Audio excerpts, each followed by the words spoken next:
Hello, my name is Brian Kirsch, and today I want to talk to you about subscriptions. So, in the IT industry, years ago, it has always been you purchase your software, you get to use it, and in 2 to 3 years, there would be an update, and then you repurchase it again. You purchase either the upgrade or have to buy the new license again. And that has been the way it has worked for many, many years. So you saw that with Office, which is why you'd have like Office 95, 97, 2000, and you'd see those continual, releases every couple of years. And it was more of a forklift versus a minor update. Now, with the introduction of the mobile device, okay, we started to see the subscription-based services. And what this involved was you either would buy the app or it would be free, but to get additional function and features, you had to pay something. It might be $2.99 a year, $3 a year, or $1 or $2 a month. It was never anything massive, but it was something you had to do. And this was originally kind of done with news content and something that was a little bit more dynamic. So you would always see something, every month or daily for that additional spend. However, what that also progressed into was, oh, here's your different applications, let's say like a weather app, and if you want real-time radar, well, now that's going to be, $1.99 a month. That is where the industry has moved to from the mobile side. And the thing is, they're making money. Because when you look at a subscription service, purchasing once is a one-time, purchase, but getting that additional money every year, or every month, I should say, typically month or year, that's a big deal because that's a continual revenue stream. That's not going away. And the mobile folks, the ones that developed a lot of this, they picked up on that right away. And I hate to say it, for a couple bucks a month, most people don't notice.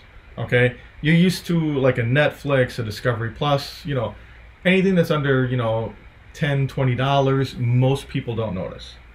But when you have a dozen of those, that absolutely starts to add up. Now, the different manufacturers, the Apple and the Androids, are pretty good about telling you what subscriptions you have on your mobile device. However, this has moved into both the desktop world and the enterprise. And that's kind of where I want to kind of go with this a little bit. On the screen, we're looking at Microsoft Office. Now, for home, that was always tricky to get because it was very expensive, a couple $100, and most people for home, it was a little bit overkill. But nowadays, I can have it for $70 a year. That is not a bad price. Most people look at that and go, hey, I get quite a few tools in there. I get the Word, the Excel, the PowerPoint, Outlook even, and I'm only paying $70. And then if you have a family plan, well, now you're really starting to, save some money here because now it's 5 people, it's $100, but everybody gets, the Office suite. That's not a bad deal. But at the end of the day, it is a continual deal. Yes, there's other free products out there, but this is easy. That's the trick to this. This is something easy to do. It's easy to say buy now and get it and go forward. Here's your problem. How do you keep track of all of that? It's one thing on your mobile device, because if you're buying through the Android store or the Apple store, it keeps track of it for you.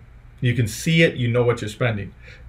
It's a completely different thing when it's on a desktop. You have to keep track of it.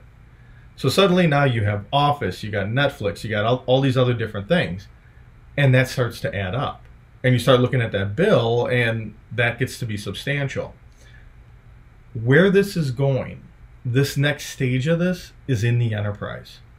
Now, we've seen this with some core enterprise vendors talking about how they're changing their licensing model from either per core or per CPU to a subscription-based model. Now, Microsoft has done that with operating systems. VMware is going to be doing that with their virtualization platform. We already know AWS does it with a consumption base, same with Azure.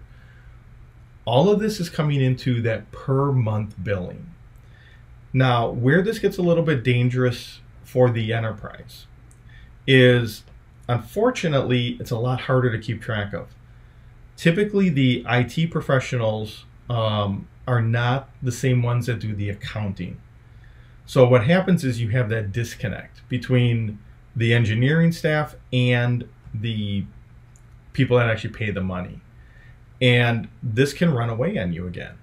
This is another one of those things that can absolutely run away. And again, this is from the mobile side, from the desktop side, from the enterprise side. This is not stopping. The companies that do this like this because it's a continual revenue stream. So this will not stop.